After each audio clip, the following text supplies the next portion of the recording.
Have you ever stopped to wonder what happens when you call 911? What does it take to immediately dispatch the appropriate help, ensuring that emergency professionals arrive in a timely manner and are properly trained and equipped to assure the best possible outcome?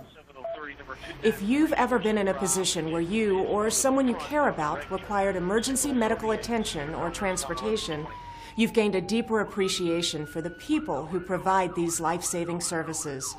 Today, we're going to take a look behind the sirens, how EMS came about, how it works, and what it takes to provide vital emergency services to a large metropolitan area. Hello, I'm Ann Jansen. Most people take emergency medical services for granted.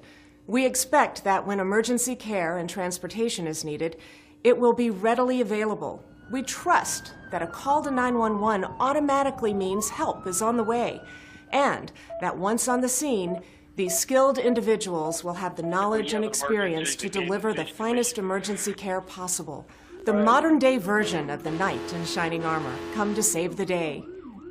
Can you even fathom what it was like when we lacked dependable emergency services? Just imagine you've just been given a big promotion, a promotion that you've been looking forward to and working towards your entire career. It's a glorious day, a day that you can't wait to share with your family. In the midst of your joy, you get a phone call. As the voice on the other end of the phone describes a family member's trauma, you suddenly go numb. Now imagine your frustration, your fear, and anger when you find out that your loved one nearly died simply because emergency assistance did not arrive in a timely manner. This scenario was a harsh reality for David Jones, a businessman, husband, and father whose life was changed forever on a fateful day back in 1974. One phone call changed the course of his life and the focus of his efforts and passion. As one of the founding members of Metropolitan Emergency Medical System, known as MEMS, David Jones' own heartbreaking experience has helped save countless lives. I got a call from the place where my family member worked to tell me that there had been an accident. It turned out to be very serious. And I was hoping to, or expecting really to find them okay. But as it turned out, they weren't breathing. It turned out to be a very serious accident. They called an ambulance, and it took them 20 minutes to come from Markham and Broadway, 10 blocks. And I have never felt that helpless in my life because there's nothing I could do except stand by and watch with agony what my family member was going through. I realized after that other people should not have to go through that. That fear that you have, someone needs to be there to help you. Prior to the birth of MEMS, there were two ambulance services that covered the metropolitan Little Rock area. The competition between the two companies, in Jones' opinion, rose to a destructive level, with their management teams becoming obsessively focused on making money. Over time, it escalated to the point that the battle for customers and ultimately profit began to take precedence over the quality of care. The war over transports continued to blur the job at hand until a seemingly routine call served as a turning point. One of the ambulance services arrived on the scene of a trauma. Due to the severity of the situation, the EMTs decided it was necessary that MedFlight be called to give the patient the best chance of survival. Once MedFlight lifted off from the scene, the EMTs were ordered back to dispatch. Management was so angry with them for forfeiting the transport and the profit gained that they fired the EMTs, along with the dispatcher who made the call for air support, a decision that would inevitably lead to the downfall of both companies. While the ambulance companies were battling for transports, Jones had begun his own crusade to create an emergency medical system that would truly serve the people. In his quest, Jones recruited others to join his cause. He had multiple meetings with the City of Little Rock's fire chief at the time, Jack Davis, and city manager Carlton McMullen. During their meetings, McMullen always insisted on two things. First, that the new EMS must run like a business without a subsidy. And second, that a feasibility study be conducted to make sure the new entity could be self-sufficient. The price tag for the feasibility study was $25,000. So Jones went to friend and philanthropist Winthrop P. Rockefeller. Rockefeller, seeing the need, agreed to split the cost of the study. He also summoned one of his employees, Bo Marshall, to work with Jones, and they recruited Mike Compuris of St. Vincent's Hospital. When the study was completed, it revealed that the existing services were worse than expected, with Little Rock losing dozens of people a year due to poor emergency services. The feasibility showed that response times that we were losing just in Little Rock, we were losing many, many people every year just because we didn't have emergency health care like we should have. And the response times were pitiful. The response times were so poor that people died. Now, losing dozens of people in a city the size of Little Rock may not seem like a lot, but what if one of those lost was your loved one? While Jones and the others were launching their effort, consultants Jack Stout and Alan Jameson were working with the state of Arkansas on improving emergency health care in rural areas. Having already established services in Tulsa, Atlanta, and other cities, they were considered the foremost authorities on ambulance companies. Stout and Jameson saw the need for a utility model, which meant passing a law to allow a city the size of Little Rock to form one. The utility model would be exclusive, with no competition. At the time, newly elected Arkansas Governor Frank White had already called lawmakers into a special session. In order to proceed, Jones, Marshall, and Compuris asked to pass a law allowing them to create a monopoly, a daunting task.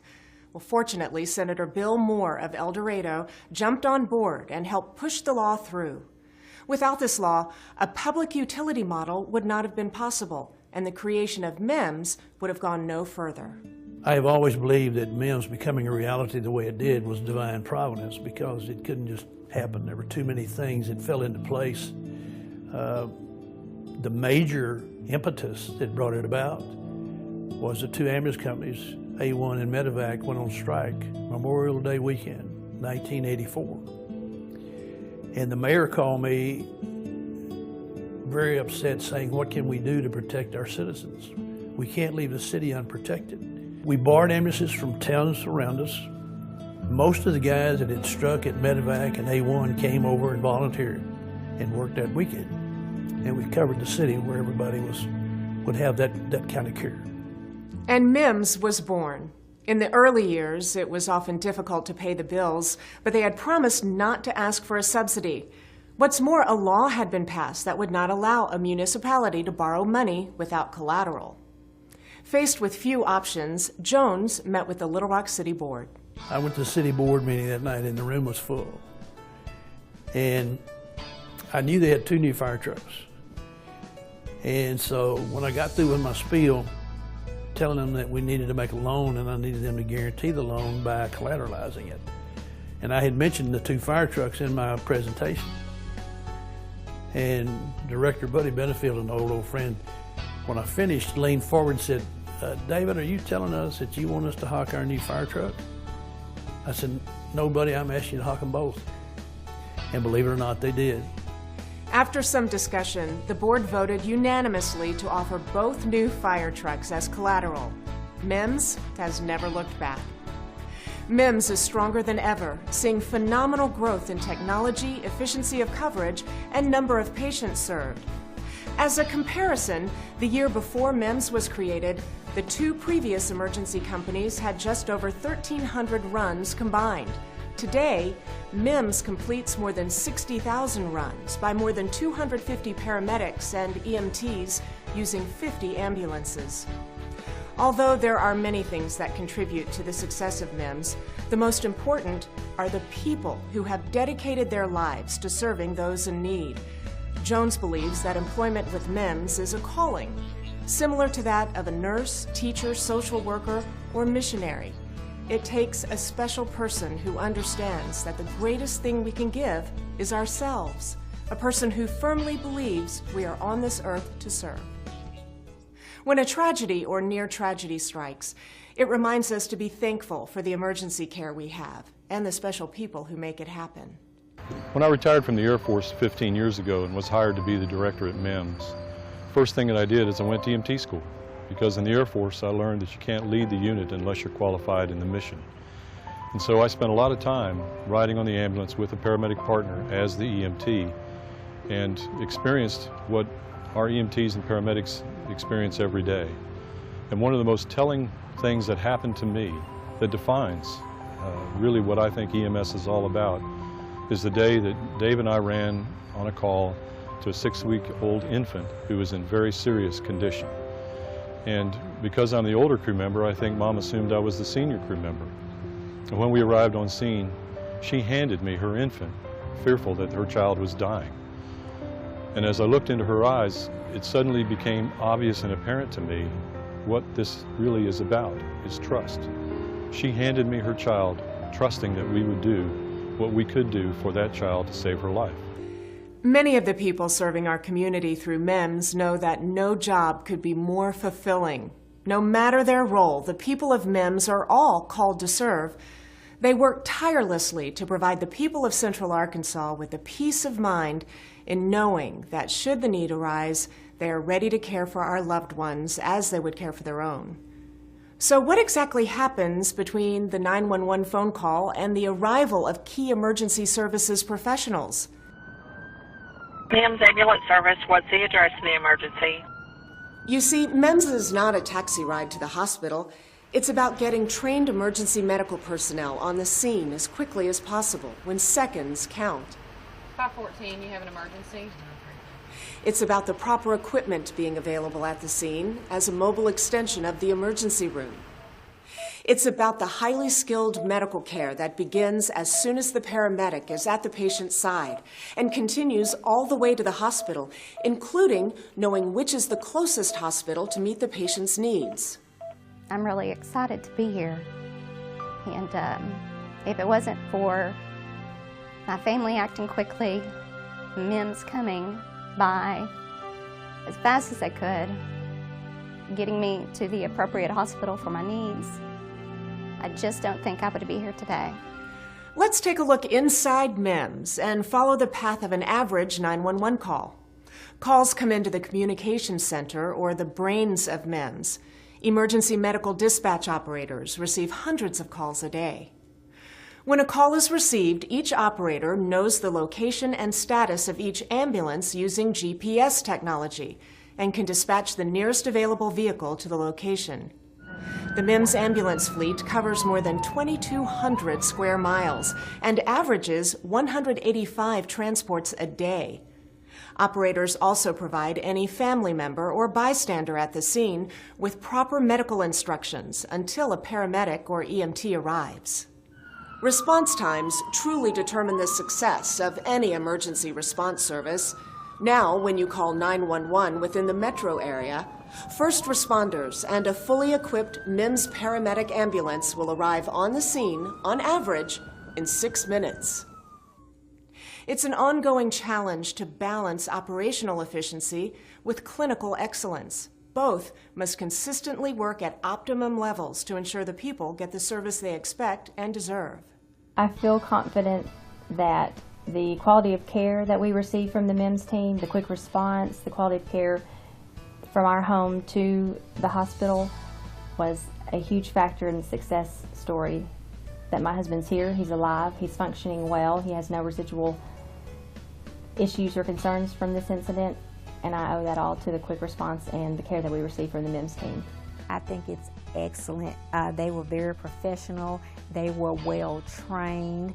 They did everything I think that they were supposed to do, even down to the point of making sure I had all my belongings. And they were gentle as they were talking to me and having to cut off my clothes and take off my shoes and trying to explain to me what happened. When I met Leah for the first time, she was telling me how they could just tell that I was in so much pain and that they were really concerned about me. But I told her that I don't remember the pain. Maybe it was because of the shock, or maybe I was just so happy that I was still alive. But I think MEMS service is excellent. by far, I've never had to experience ambulance service until that day, but since that day, I just admire them, I appreciate them. Now, every time I see an ambulance, I think about Leah and Cammie and whoever is driving, who they're going to go save next. Just genuine, compassionate people. I can remember getting into the ambulance and laying there and, looking at Mac and the, EMT in the back of the ambulance and thinking, this is crazy. You see this in movies. You don't picture yourself being in the back of one. And him just beginning to tell me what was going on and what was going to happen and where we were going and just talking to me. And it was almost the ease of just knowing that I was going to be taken care of, that I was already in an ambulance, that I was going to the place that I was supposed to be. I just fell asleep. I just was tired, tired of fighting it. But I just wouldn't be here today if it wouldn't have happened the way it did, if it wasn't as quick as it was. I don't think people realize when they hear those sirens that and that's important. Pay attention. MEMS is dedicated to delivering the highest level of care on every call. The Quality Assurance Department performs a complete review of calls selected at random. It also reviews any calls or studies as requested by the Arkansas Emergency Physician Foundation, chaired by Dr. Chuck Mason, a committee of emergency physicians from hospitals throughout the service area who oversee the clinical performance of MEMS. Extensive training and continuing education is required for all of MEMS medical personnel. MEMS offers more than 1,800 hours of classroom instruction a year. Its fully equipped, state-of-the-art training facility uses computer, video, and projection technology. Most training includes hands-on experience with actual equipment used in the field. Individual attention is given to each student in order to ensure that the student thoroughly comprehends and retains the information. One of the most vital and impressive training tools available to MEMS is the MetaMan. The MetaMan is a human patient simulator, or a fully programmable and automated patient designed for training that replicates more than 100 medical scenarios.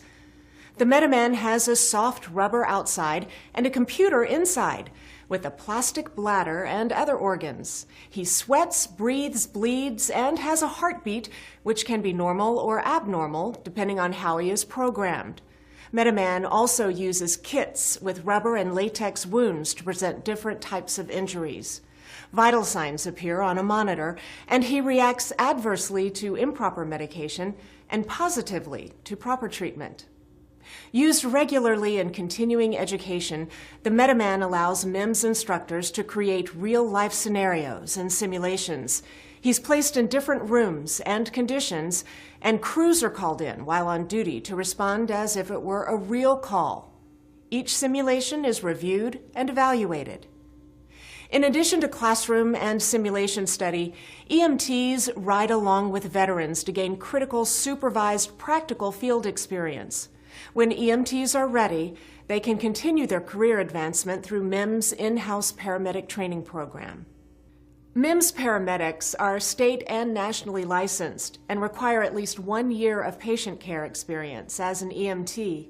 To become a paramedic, they must complete an additional 1,000 hours of training and hospital experience to perform life-saving skills and procedures, such as advanced cardiac life support, initiating intravenous therapies, administering medication, inserting breathing tubes, and delivering babies. But even the best training can't help a person who we can't reach. That's why MEMS also operates a garage with 4 full-time mechanics who maintain MEMS emergency fleet, making sure every vehicle is ready when called upon. At MEMS, everything must work together without fail so we can depend on our emergency services being there when we need them. People who are in any kind of accident or injury and things aren't going well for them and they call 911 and they say, "I need help." They trust us to respond and provide whatever help it is that they need. I think that defines MEMS, and I think that defines really EMS, and what we do is meet the public's trust and that expectation on every call.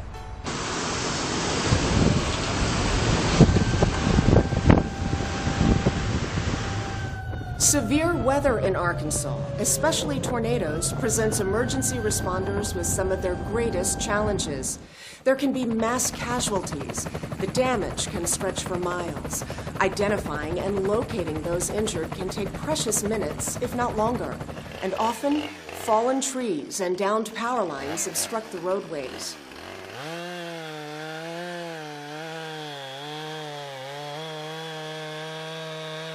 That's why MEMS begins preparations as soon as the possibility of severe weather is in the forecast. All available ambulances are put back into service. Routine maintenance and minor repairs are put on hold. At the same time, the schedulers are building the ramped-up operations plan. All personnel, even those not scheduled to work, are notified. Should threatening weather begin to develop, these additional off-duty crews are called into action before the storms strike. Yet delivering emergency services is only a part of what MEMS does for our community. MEMS also has special operations teams ready to deploy in response to emergency situations that are unconventional in nature.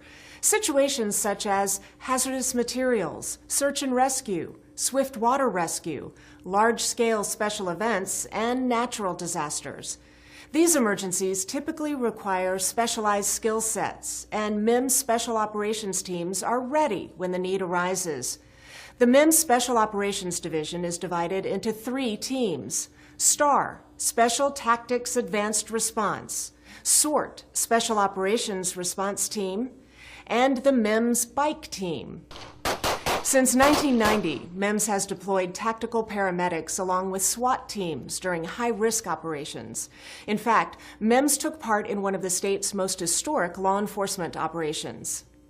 In 2011, MEMS played an important role in the largest sting operation in U.S. history, Operation Delta Blues. Operation Delta Blues was conducted by the Little Rock FBI Division and Arkansas State Police, and focused on public corruption and drug trafficking. MEMS worked with approximately 700 federal, state, and local law enforcement personnel from the FBI, DEA, IRS, ATF, Arkansas State Police, Arkansas National Guard, Little Rock Police Department, and West Memphis Police Department. MEMS STAR team received special recognition for their contributions to Operation Delta Blues by the FBI. Some high-intensity situations arrive without warning. In the case of an active shooter, injuries are continuing to occur, and time is critical. Rapid blood loss needs to be stopped quickly. MEMS personnel train for these emergencies by partnering with local law enforcement agencies and area SWAT teams. They practice safely entering an active scene before it's cleared in order to bring life-saving care to the victims.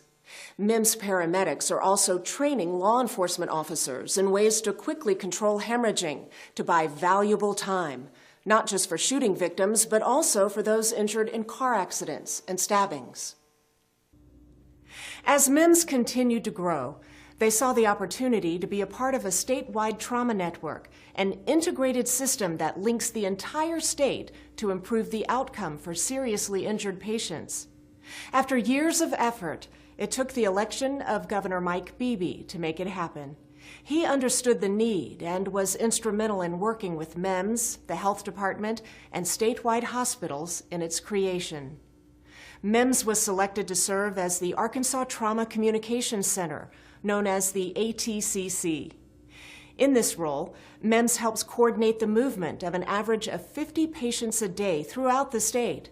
They either communicate with other ambulance companies in the field or coordinate the transfer of patients from one hospital to another to ensure they get the care that best meets their needs. Statewide patient transfers that once took several hours to arrange now average less than 7 minutes.